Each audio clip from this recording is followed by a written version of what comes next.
Hello and welcome to Good Game, the show for gamers by gamers. I'm Bajo. I'm Junglist. It's one of the great game franchises, and finally, the fourth installment is here. Grand Theft Auto 4. Censored slightly for Aussies and reinvented for next gen, but does it live up to expectations? For years, soccer fans have had to choose between FIFA or Pro Evo, but now a new player takes to the field in the form of UEFA Euro 2008. And we go gaming with some of Australia's youngest players. But just what are they learning from video games? Plus, we'll go backwards compatible with the Atari Lynx. But first, can you guess the game for this week?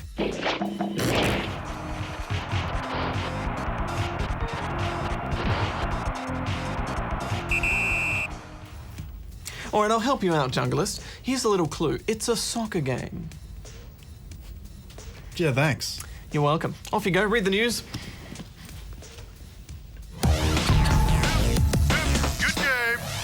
Last week saw the release of Grand Theft Auto 4, but before Rockstar North's latest game had even hit the shelves, video game pirates had already made the game available for download on the internet. The same thing happened on the eve of the release of Bungie's Halo 3 in 2007. Although in an interesting turn of events, most of the culprits were discovered and punished, with Microsoft tracking down any players found to be illegally playing the game before its official launch date via Xbox Live. It seems that some software pirates haven't learned anything from past mistakes, with several Grand Theft Auto thieves logging onto Xbox Live days before the game had officially launched, a move that inadvertently alerted Microsoft and Rockstar Games to their acts of piracy. Microsoft have announced that there will be an ongoing investigation into the incident. Rumors are circulating that game publisher Eidos Interactive are preparing to let go a large proportion of their workforce. Eidos, who are best known for the Tomb Raider series, will reportedly offer redundancies to their entire public relations, sales, and marketing teams. The rumor comes at a time when Eidos' parent company, SCI Entertainment, are attempting to turn around flagging profit margins, and it is thought to be a direct result of a recent investment partnership between SCI and Hollywood powerhouse Warner Brothers. Neither Eidos or SCI have confirmed the rumors, although SCI have gone on the record in saying that this year they plan on cutting their staff by as much as 25% in an effort to reduce production costs and increase profitability. Valve Software's Portal was one of the best and most popular games of last year, but if you're expecting a sequel anytime soon, don't hold your breath. In an interview with British website Eurogamer, Valve Software's marketing director, Doug Lombardi, has revealed that although a sequel to the dimension-bending puzzle game is in the works, Valve Software aren't going to rush the game out to capitalize on their most recent creation's popularity. Lombardi went on to say that Portal 2 won't just be Portal with different colors, and that Valve will be taking as much time as it takes to make the sequel just as revolutionary as its predecessor. Portal 2 is now expected to arrive sometime in 2009 at the earliest. A new study conducted by an American university has discovered that casual games aren't just fun to play, but they also help to relieve stress. The University of East Carolina initiated their study 6 months ago by testing people with games like Bejeweled 2 and Peggle. The results showed that players' physical stress was lowered by as much as 57% when puzzling through Bejeweled, while playing a game like Peggle has the ability to improve your mood, with subjects showing as much as a 500% improvement in overall mood. The study also found links between casual games and a reduction in depression and fatigue levels. Halfway across the world, beers are being poured out, hopeful fans are looking for their jerseys, and riot squads are in training as it's almost time for the UEFA Euro Cup. Lucky for us, the official game is out early, and it's everything FIFA was 7 months ago, only worse. As it's made by the same studio, you can expect the same controls and look as FIFA 08. Almost all your favorite countries are there, from the talented but fractured Spain, to the mechanical and violent Germany, even the underhanded Oscar nominees Italy. Junk, I was kind of confused as to why England were in the game because they didn't actually make the UEFA Cup this year. Which maybe explains one of the features that felt a bit tacked on, which is the qualification mode. It's basically just a soccer competition, but it allows them to include all of the countries. And let's face it, in a game like this, you don't want to exclude England or the other countries.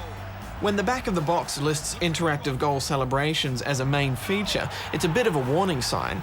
It's a shame it didn't list other features which are actually really cool, such as the way the weather and mud affect your gameplay, and the way your performance in a cup will directly affect your player statistics. Overall, this doesn't have a large impact on the gameplay, but it's something for UEFA fans to get excited about. All this is trumped, though, when you consider FIFA has the upper hand in almost every other aspect. UEFA is limited to European countries. FIFA has every country and every club team. FIFA has more moves, more options, better commentators, better music, and more things to take into account when you take a shot. Here's Tim Cahill. Past the post and stayed out. I think the main feature that this has over FIFA is that you can support your own country by recording your wins online. The real-life UEFA Cup happens in June, and on June 30 they tally up the online results to see which country is the best at virtual soccer. In other words, which country bought the most copies of the game. Did I mention it has interactive goal celebrations? Let's wrap this up then. Final thoughts? Well, it's made by the same people as FIFA, but it really feels more like a follower than a leader. I'm giving it 5.5 out of 10 rubber chickens. There's a stigma attached to EA sports games after multiple re-releases of franchise fodder, but the last FIFA was actually pretty good, and the next one's gonna have much better manual passing, as well as an online mode where every player in the actual game is a real-life player except for the goalie, which is unprecedented. UEFA is not a bad game by any means, but I'm gonna have to rate it as below average, because in this case, the alternatives, Pro Evo and FIFA, just offer you more. I'm giving it 5.5 rubber chickens out of 10 as well. They've done it! Goal! They're enjoying themselves now. Scoring. I don't know, it's the other way. No, it's not. It's this way. Front. Really? I've been doing this for years. Good game. Now it's time for another thrilling episode of Bajo Investigates. The 2007 interactive study showed that almost 75% of Australian households had a device for gaming of some sort. So, it's no surprise that gamers are getting younger and younger. So what is it that drives the littlest gamers to play the games they do? And what sort of involvement should the parents have? Well, I'm going to find out because that's what this segment is called. Bajo Investigates! Okay, come on. This is Finn. He's 4 and has just discovered the joys of the Wii.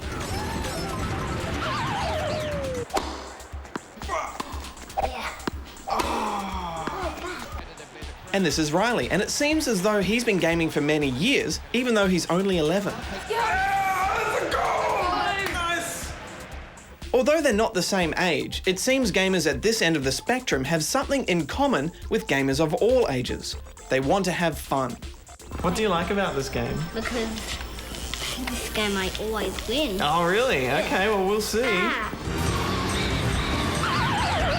Was it hard to learn this game? Yeah, What was hard about it? Was it just getting used to the wheel? yeah, because I keep running off. Do you use the special powers very much? Yeah, Yeah? What's your favourite special power? I like the lightning one. What do you like about games?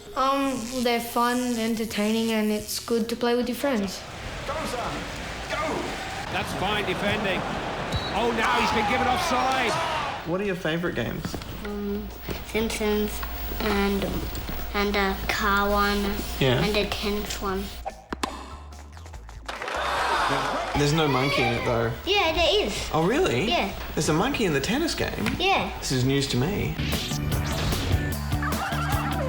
Good games for kids are games that bring mum and dad in, and that mum and dad are willing to play with kids. That's first and foremost. So do you play games yourself? I'm afraid I don't. Except I do like a SingStar. Does your son play SingStar with you? He does, but he likes all the other games as well.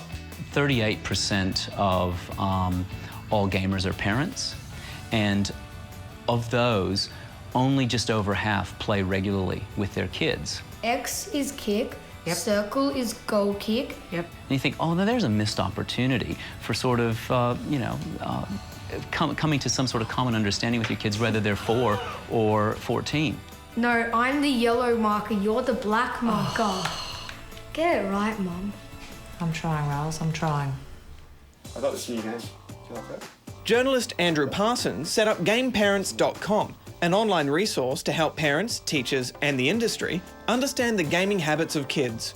Every kid's individual, and we say that on Game Parents, that every kid is individual and you as a parent will actually have the best idea of what's appropriate for your child. Do you have any rules for how much time he spends playing games?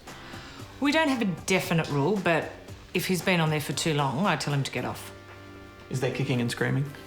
No, but it's normally, can't I just play it for another half an hour? Just one more go. One more go? One more quest. Yeah.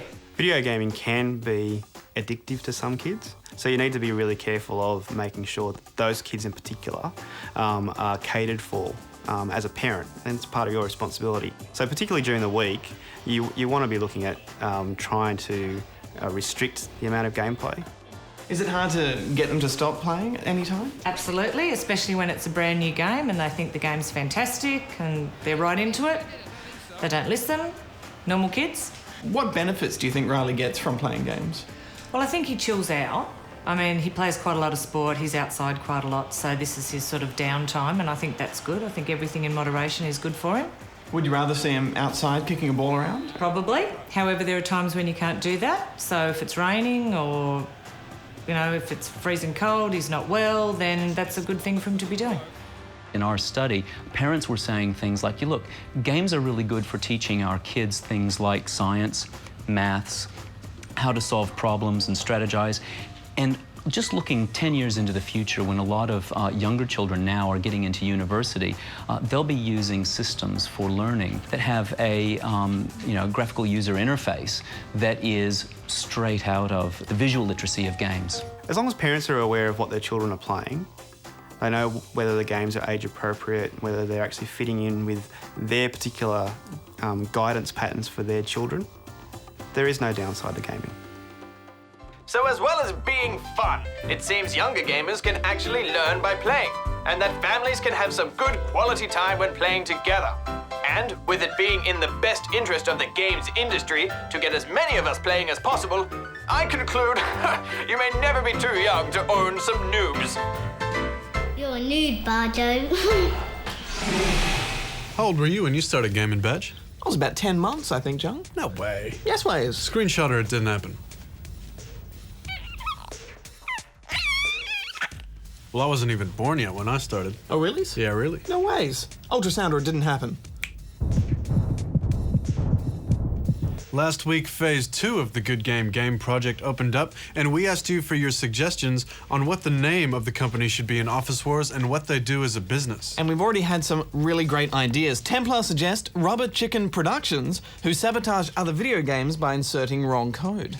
Similian came up with Chaos, located in Silicon Valley, just outside of Davao, a company dedicated to ensuring office chaos. And Malicious Mallard thought a property development company named All Your Base Are Belong to Us would be a good idea. Now to this week's task. Office Wars will have role-playing elements in it, which means your character will need to use skills and statistics to progress through the game. In traditional RPGs, these are things like intelligence, stamina, and strength. But what 5 stats/skills do you think should be in Office Wars? I reckon ingenuity should be one of them, Badge. Ingenuity? Yeah, the ability to combine office materials to make MacGyver-like pranks. Well, I think it definitely needs piratiness to increase your ability to yar. I know it's not really office-related. In fact, I'm not really sure where this pirate obsession of mine comes from, but It's just silly. it is a little bit. Good game.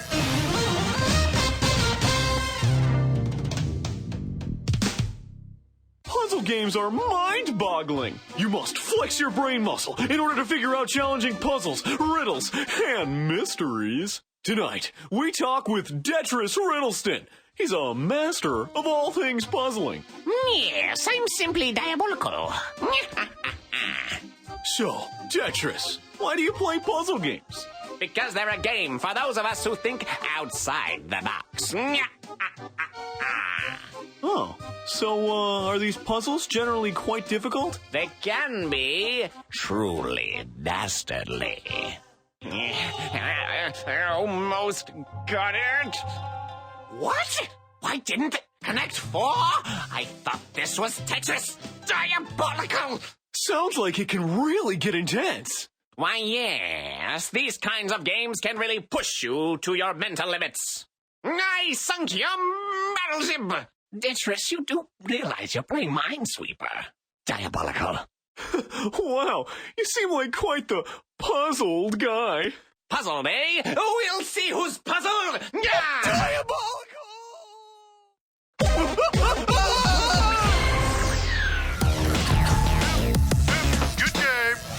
If you think of a lynx as being a small species of wildcat native to North America, Europe and Asia, then you've obviously never played one of these beauties. It's an Atari Lynx, and it first appeared in late 1989, just a few months after the release of the Nintendo Game Boy. For its time, it was the most advanced handheld console ever built, but what really made the Lynx a milestone in video gaming history is that it was the world's first handheld with a colour LCD screen. Now, while its distinct lack of fur, claws and whiskers did inhibit its ability to survive in the wilderness, unlike its slightly more feline namesake, the Atari Lynx did have some pretty cool games to make up for its lack of survival instincts. Since it was created by Atari, the Lynx had access to many of the famed company's best arcade games, including ports of classics like insectoid shooter Centipede, Cops and Robbers Simulator APB, and the maze-running alien blaster Zybots. One of the best early Atari-made games for the Lynx was Rampart, a medieval-themed arcade game that was half shooter and half Tetris-style puzzle game.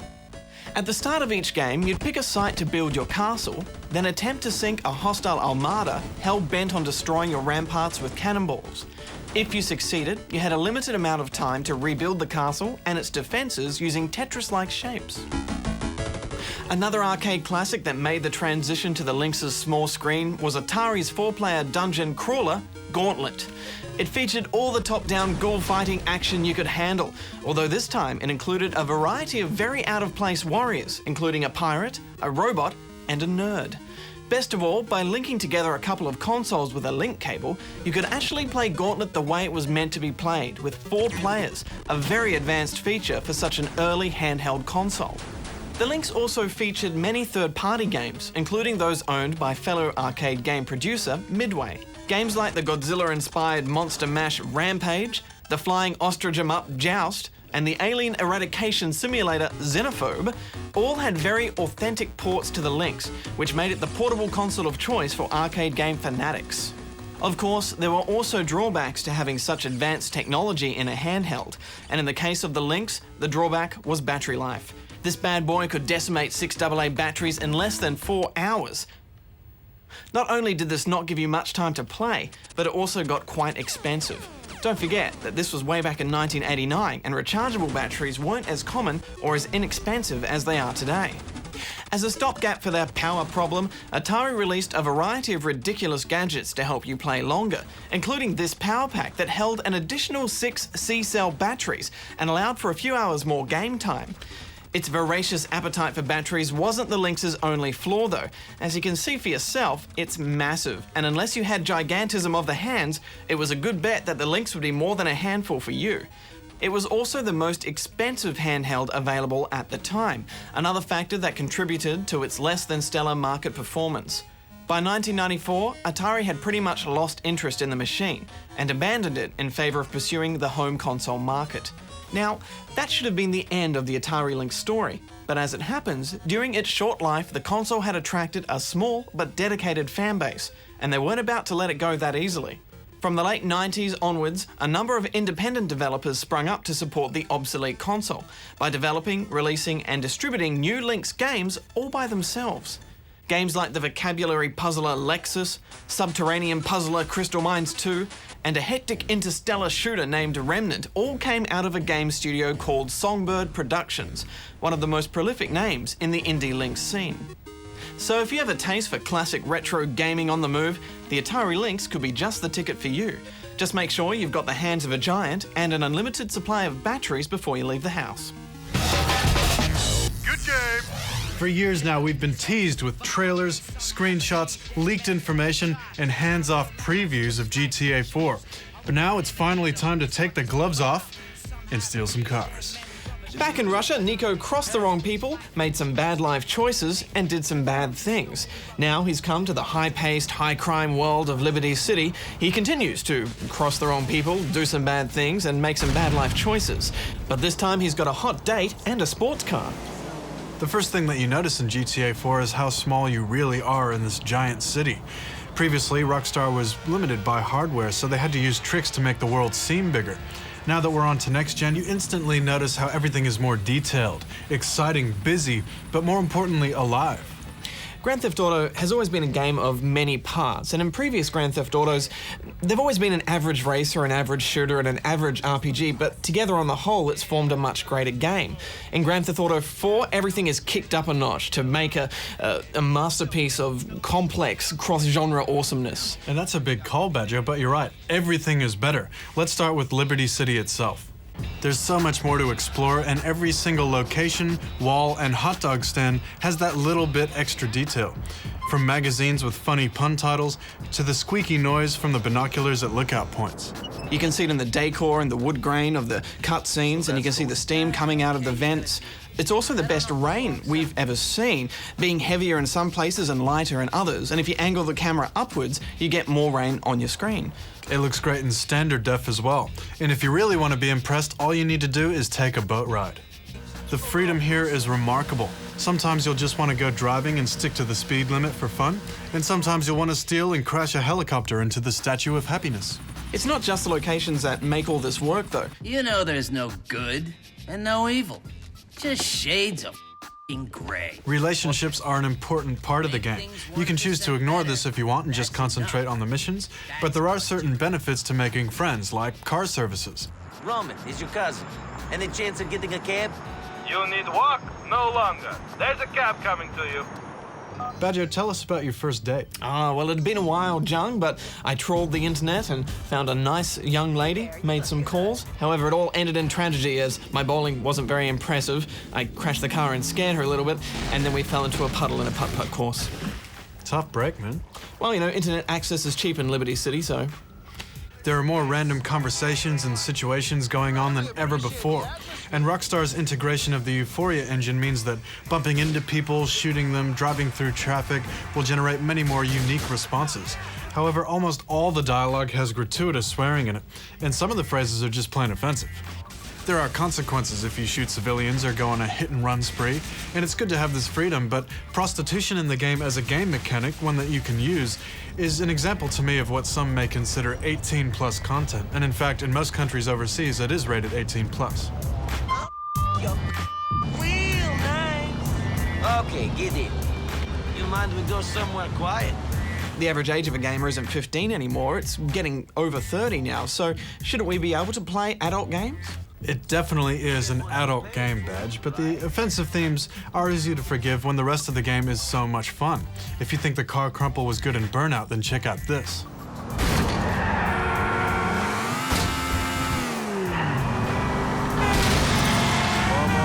You can shoot out tires, windows, the cars explode like they should, and bumpers hang on by a thread.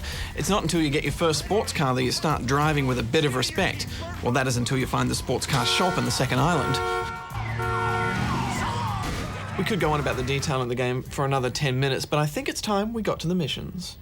Stealing cars, racing cars, performing hits, interrogating gangsters, taking out an entire union uprising, the list goes on. All of your missions have a point and they're inspired. And there's no repetition so far. Every mission has had a cool, unique element.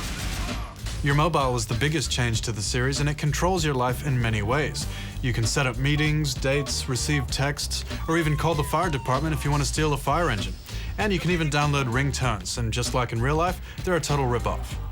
With all these different systems interacting with each other, the game still runs fairly smooth. Multiplayer features the standard deathmatch and team deathmatch, plus a cops versus robbers scenario, races, and a few new features as well. The best part of multiplayer, though, is the ability to customize all the weather effects and the radar visibility and auto-aim, everything. Purists will want to turn off auto-aim pretty quick, but that doesn't mean that cars are overpowered, because one well-placed bullet into a windshield means game over for the driver. There's also nothing like setting up that perfect sniper shot and then suddenly you get hit by a car before you pull the trigger. Like in other GTAs, at times when you're driving along, the camera in third person kind of feels a bit delayed, and it can take a few seconds to see where you're going. This really only becomes a problem in multiplayer, though, when you're in a tight spot. I guess it's there to stop you from getting too dizzy if the camera was moving all over the place, but it would have been nice to have some sort of camera tracking options. Regardless though, Badge, it is definitely a technical achievement, how all of these systems work together. And there's so much that we haven't even talked about in depth, like the music, and how the detail in the models goes right down to the ears and the fingernails. How the camera pulls focus to illustrate speed, how the police system has been fixed, and how the GPS system works, but you can still see that technically they've got room to move for a sequel. How shooting someone in the eye actually makes them hold their eye, how you can go into slow motion whenever you want. But I think we should actually start to wrap this up, Badge. Yes, Junglist. You know, I don't want to sound like an old fogey, but I actually found a lot of the swearing a little bit too much, and it would have been nice to have some sort of filter to limit this. However, you can't deny the fun here. There's freedom, it's full of surprises. I'm giving it 10 out of 10 rubber gangster chickens. Newcomers to the series might find the first few hours pretty slow-paced, and there is a lot of running around, but you can play this game how you want to. You can read every line of every joke, or you can race through the story as fast as you can. But there is a lot more here than meets the eye. I'm giving it 9.5 out of 10 rubber chickens. Good game! So gamers, did you guess the game for this week?